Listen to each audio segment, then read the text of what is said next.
Kwa majina naitwa Nadhifa Juma Salim Boki, ni mtoto wa mwisho wa mzee Juma.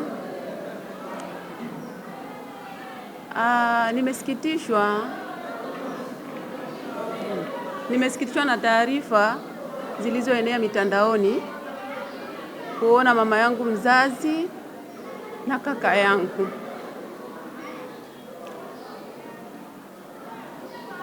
Mheshimiwa Mkuu wa Mkoa wa Manyara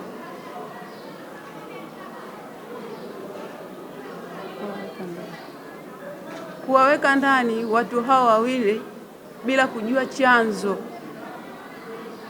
chanzo kimeanzia wapi, na kusikiliza upande mmoja wa mzee anayedai kwamba amefukuzwa na hudumiwi na watoto wake, ambao watoto wake ndo sisi hapa. Hiyo kauli sio ya kweli. Kwanza kabisa nakanusha, hajafukuzwa na wala hajanyang'anywa kiwanja chake. Kiwanja hicho alimmilikisha mtoto wake mwenyewe, hajashurutishwa na mtu yoyote, ni mapenzi yake yeye kwa mtoto wake. Mimi ni mtoto wake wa mwisho, historia hiyo naijua japo kwa uchache, lakini historia hiyo naifahamu. Baba yangu ni baba aliyekuwa na familia 3. Katika familia hizo nina dada zangu 4 na ndugu zangu wengine 6, ambaye wa kwanza ni kakaangu mkubwa ambaye ndo huyo Salim Juma Boki aliyewekwa ndani. Amewekwa ndani pasipo kujua amewekewa ndani na Mheshimiwa Mkuu wa Mkoa wa Manyara. Mimi binafsi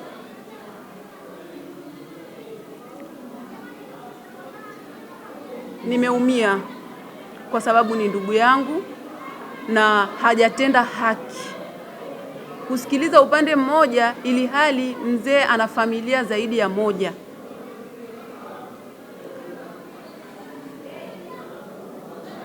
Natamani Mheshimiwa Rais aingilie kati jambo hili na kuweka sawa familia hizi.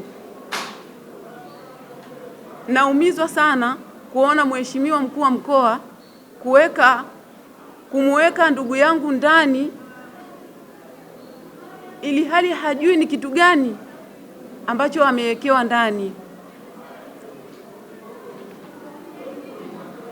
Huo ni uonevu, hajatenda haki. Huo ni uonevu mkubwa. Hajampa ruksa ya kujielezea hata kidogo. Angempa fursa ya kujielezea ili ajue mgogoro huu umetokea wapi na chanzo chake ni nini.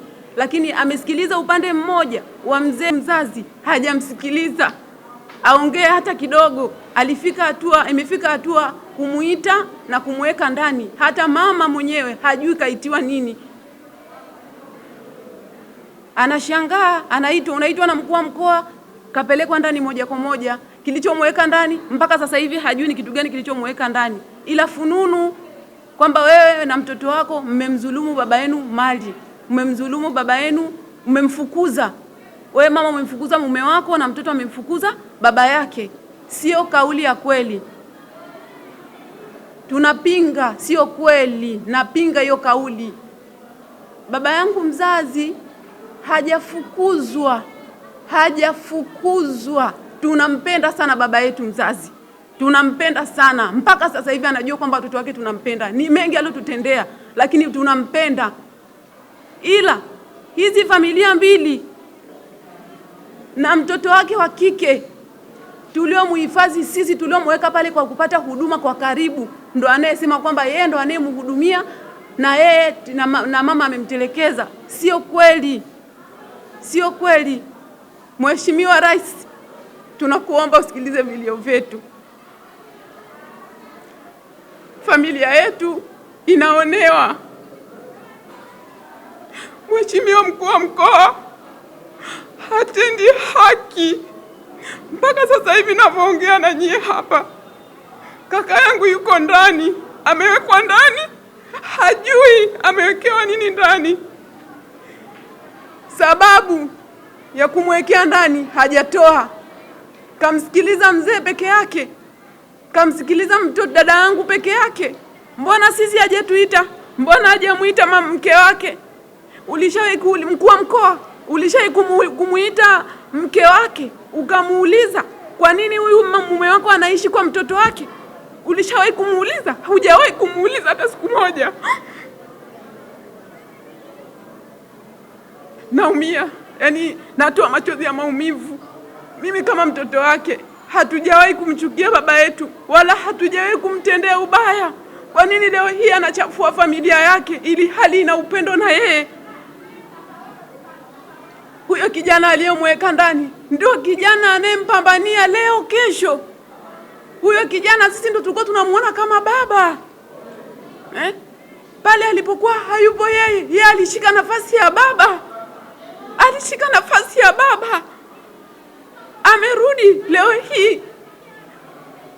Malipo yake ni kumweka ndani pasina kumsikiliza kijana wake hata kidogo. Mheshimiwa mkuu wa mkoa wa Manyara amemuita kaka yangu mimi na kumuuliza, ulishawahi kuitwa na baba yako au leo ndo mara ya kwanza? Alijibu ndio, hajawahi kuitwa.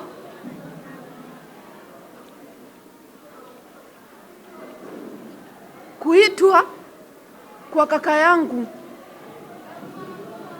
anaitwa na anaenda. Saa hiyo anakaa kwa binti yake ili hali ana mke wake. Kijana ametengenezewa chuki, katengenezewa chuki na mzazi wake mpaka leo hii anasema uongo. Wallahi, Mwenyezi Mungu ni shahidi kwenye hili. Kaka yangu ni ustazi mkubwa na ni imamu mkubwa. Anajua fadhila za wazazi, anajua hekima za wazazi. Kwa nini leo hii hajamfukuza mzazi wake? Kauli ya kusema amemfukuza mzazi wake sio kweli mheshimiwa, sio kweli. Angetusikiliza na sisi, angejua ukweli uko wapi. Hata kama ana makosa, hakutakiwa kumdhalilisha na kumweka ndani. Uongozi wake ni wa kuonea au wa kutenda haki? Uongozi wake ni wa kutenda haki na sio kuonea. Huo ni uonevu, kumchukua mtu na kumweka ndani pasina kujua sababu yoyote. Umemsikiliza mzee, umemsikiliza binti yake. Je, ulimsikiliza na mke wake? Ulimsikiliza na uliwasikiliza na watoto wake wengine? Mbona umemsikiliza mtoto mmoja? Hata sisi pia ni watoto wake. Baba yetu ameumwa, kaumwa muda mrefu, kaumwa sana, mpaka tukasema wallahi, Mwenyezi Mungu, kama tumemkosea huyu mzee tusamehe, lakini hatujawahi kumkosea baba yetu. Yeye mwenyewe ni shahidi kwenye hilo. Mwaka 1994 kuzaliwa kwangu, sijawahi kumuona wala sijawahi kuona huduma yoyote ya baba yangu mpaka aliporudi mwaka 2023. Nimekuja kumjua na amerudi tayari, ameshakuwa ni mtu mzima, anaumwa magonjwa kimengi, ndo tumeanza kumhudumia. Sasa hiyo mimi ndo binti yake, nimeshakuwa mkubwa na kaka zangu wengine wote niliofuatana nao ndo kuanza kumhudumia. Baba anaumwa, tunashikana. Baba anaumwa, tunashikana, anaumwa.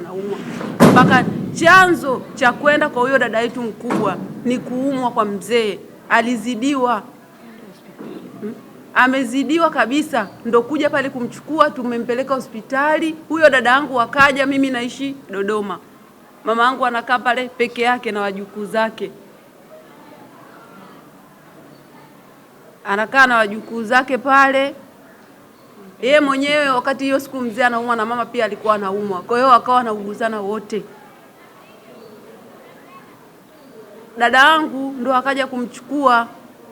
Baada ya kumchukua kumpeleka hospitali ndo kutibiwa kutokana na yale magonjwa ya utu uzima na magonjwa haya ya kiume haya.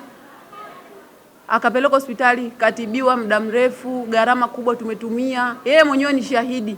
Huyo dada yangu yeye mwenyewe ni shahidi kwenye hilo. Siongopi wala simuonei wala siongei kwa unafiki. Mimi nimetoka Dodoma, nimeenda kumwangalia mzee Juma, anaumwa, yuko hoi kabisa. Mpaka sasa hivi hali yake sio nzuri. Baba yangu mimi mpaka sasa hivi ni wakufungwa pampers. Bado hajakaa sawa. Leo hii anakuja anasema kwamba amefukuzwa, na wakati huduma zote tunampa.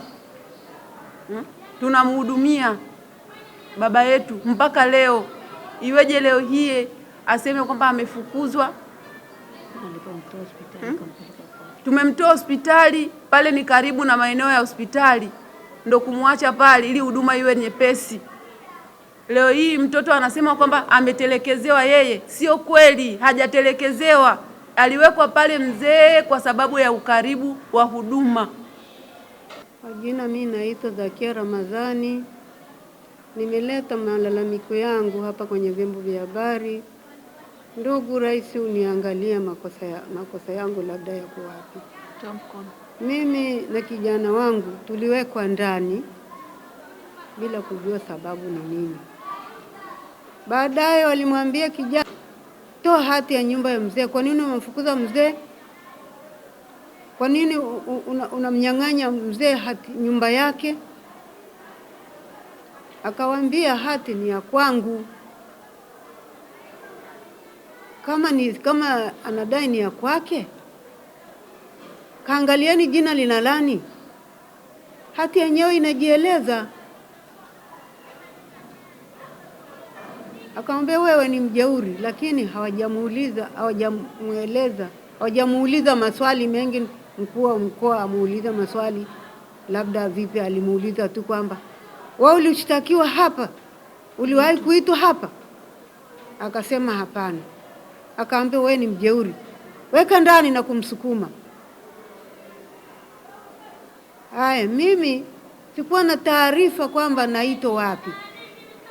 Nashangaa nimepigiwa simu na mwanasheria wa kujitegemea, mama njoo unaitwa saa 2 hapa kwa mkuu wa mkoa. Nikamwambia mimi kwa mkuu wa mkoa sipajui ni wapi, kuna nini labda? Akasema wewe utakuja kusikia, njoo. Nikamwambia mimi sina hata hela hata 100, tunajua huku nyumbani mimi nakaa mwenyewe. Akaniambia basi mimi nitakutumia bodaboda aje kuchukue, kutembea kwa mguu. Nikamwambia mimi siwezi kutembea kwa mguu, mguu wangu unauma na huko ni mbali. Akaniambia mimi nitakuja kukuchukua na bodaboda. Kweli alikuja akanichukua na bodaboda. Mara naona napelekwa kwenye nyumba ya mtoto wangu mahali mzee anakaa. Nikasema kabla sijafika akatokea huyo mwanasheria wao. Akasema mama, hapa tulikuwa wengi, wametoka, labda uingie ndani. Kabla sijashuka kwenye pikipiki, nashangaa mtu askari ananiambia huyo mama ndio huyo, mlete hapa. Sielewi kitu. Kufika hapo akasema mama, panda kwenye gari ukaongea na mkuu wa kituo. Nikasema sasa nimefanya nini? Labda sijauliza maswali mimi. Wakanipeleka. Baada ya kunipeleka wakaniuliza, kijana mmoja akaniuliza, askari ananiambia, wewe mama nani, kosa lako ni kuchelewa kwanza, alafu kwa nini unamfukuza mzee na anakaa wapi? Nikamwambia sasa wewe ukiniuliza haya maswali ni ya kwake ya mzee. Kama anakaa kwa mtoto wake, muulizeni yeye anakaa kwa nini kwa mtoto wake. Akasema wewe na mtoto wako unamfukuza mzee kweli? Ni mume wako wa ndoa? Nikamwambia haswa ni mume wangu wa ndoa, kuanzia hata usichana wangu sijaolewa hata na mume mwingine, mume wangu kabisa. Akaniambia basi haya. Nimeingia huko ndani, nikaambiwa tu vua viatu, ingia ndani. Hakuna kitu nilichoulizwa kingine zaidi. Nikaingia ndani nikakaa masaa matano nikatolewa. Kijana wangu amewekwa ndani paka akaja kadhaminiwa. Alivyodhaminiwa kabla haja nani na akaambiwa una ripoti. Ameenda kuripoti na hiyo jana aliambiwa karipoti mpaka Jumatatu tena ukaripoti. Kurudi huku nyuma ameondoka tu kapigiwa simu. Kuja ripoti akamwambia mbona nimetoka hapo sasa hivi. Wakamwambia wakawapigia wale wadhamini wao. Baada ya kuwapigia wale wadhamini wakamwambia mrudisheni. Wakasema baada ya kumdhamini mbona sisi tulisema hawa nakuja kuripoti.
Karudi nyumbani. Kule nyumbani atakaa wapi? Nyumba ni moja ya room 3, mimi nitakaa na kijana. Kijana akaamua kujenga pembeni nyumba yake.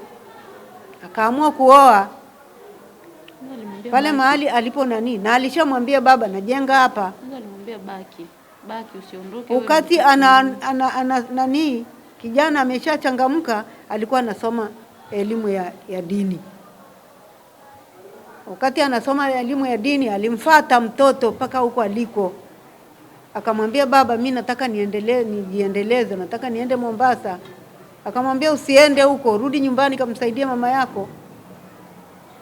Kijana akarudi nyumbani. Usimamia mali zake. Alivyorudi nyumbani akawa anasimamia, ananisaidia sasa. Mimi ndo nimeachwa na majukumu hapo, kila kitu, na watoto wengine wadogo wanasoma. Tumeendelea, yule kijana akaendelea na kwenda kusoma huko, hajaenda. Akawa sasa yeye ndo mwangalizi wa hapo nyumbani. Kinachotakiwa kufanya ni yeye. Kila ambacho sikiwezi mimi yeye ndo anaweza, ndio anafanya. Katisha alamika sasa kwa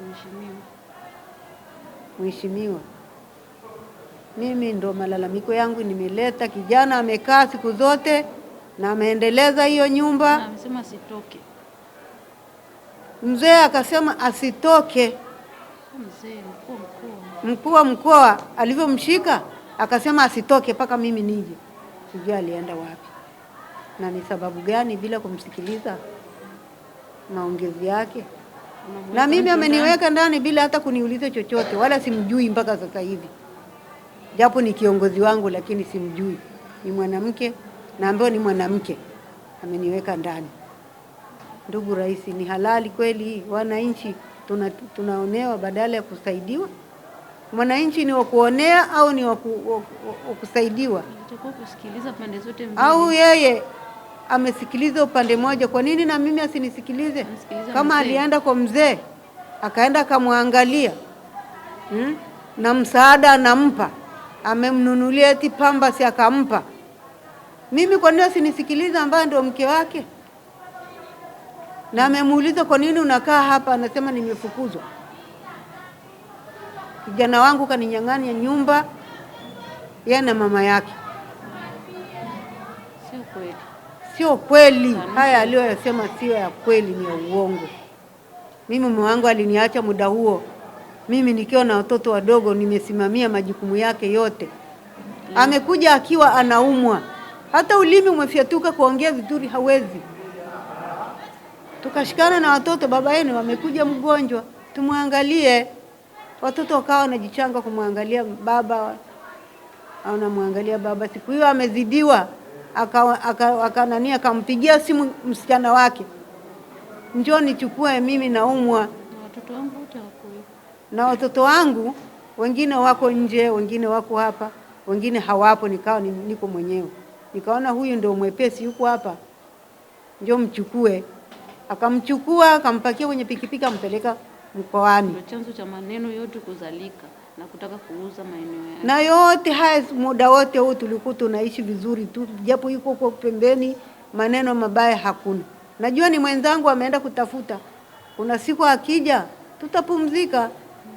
Lakini alivyoenda kule tu, lakini alivyochukuliwa akaenda huko hospitali akatibiwa, baada ya kupata nafuu kidogo, binti akasema acha nimchukue mama akae hapa apumzike kidogo, kama hali itakuwa mbaya akae, tumrudishe hospitali, hapa ni karibu, kule Mrara ni mbali. Nikaridhika, akaniambia mama kuwa na amani tu, unakuja kumuona.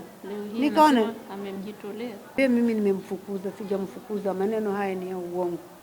Baada ya kuwa hivi, mimi nikaendelea kwenda kumuona, na kijana akawa anaenda kumuona. Lakini akienda kumuona kijana, mzee anakuwa na maneno, mzee anakuwa na hasira, anakuwa na hasira na kijana wake, kwa sumu alizojazwa. Binti anamwambia mzee kwamba hicho kiwanja ulichompa yeye, kwa nini sisi utupe, kwa nini umpe huyu? Sisi ndo wakubwa, kwa nini usimpe, usitupe sisi? Uza hiki kiwanja chako tukutibu, mali yako ndo itakaye kusaidia. Unampa kijana, ni cha kwake, kwa nini umpe kijana?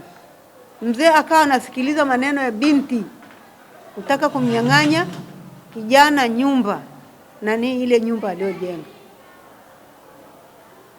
Kusema kijana anamchukia, kijana anampenda babake. Kijana amesimamia majukumu yake pale nyumbani. Binti hakuwa anajua hata kuna nini. Sasa nashangaa siku hiyo ndo anakuja kuitwa na kuwekwa ndani. Na mimi nimeitwa na mimi nikawekwa ndani. Ndugu rais, kweli ni halali hii? Hii ni halali namna hii? Kuonewa, huu ni uonevu. Mimi nimeona nimeonewa na mkuu wa mkoa amenionea, hajanitendea haki. Hajanitendea haki kabisa kabisa. Wala mimi mume wangu sijamchukia, hata kama amenitenga miaka yote hii. Mimi nilikuwa najua mwenzangu ameenda kazini, sio amenitenga kwa chuki, amenitenga labda kwa ugomvi, hakuna. Sasa nashangaa naletewa maneno, naletewa vitu vya namna. Mimi nimeshangaa kweli, hatujawahi kugombana na mume wangu hata kidogo, hata siku nyingine. Tuitiane hata wazee, tufanyaje? Haya yanakuja yanaripuka namna hii. Nimeshangaa. Kumchafua mtoto wangu kwenye mitandao. Amemchafua mtoto wangu pamoja na mimi mwenyewe. Kwenye mitandao ya jamii. Kwenye mitandao anarusha vitu vya ajabu, mpaka nashangaa. Uongo. Ni vitu gani hivi jamani? Hebu nisaidieni, naomba unisaidie.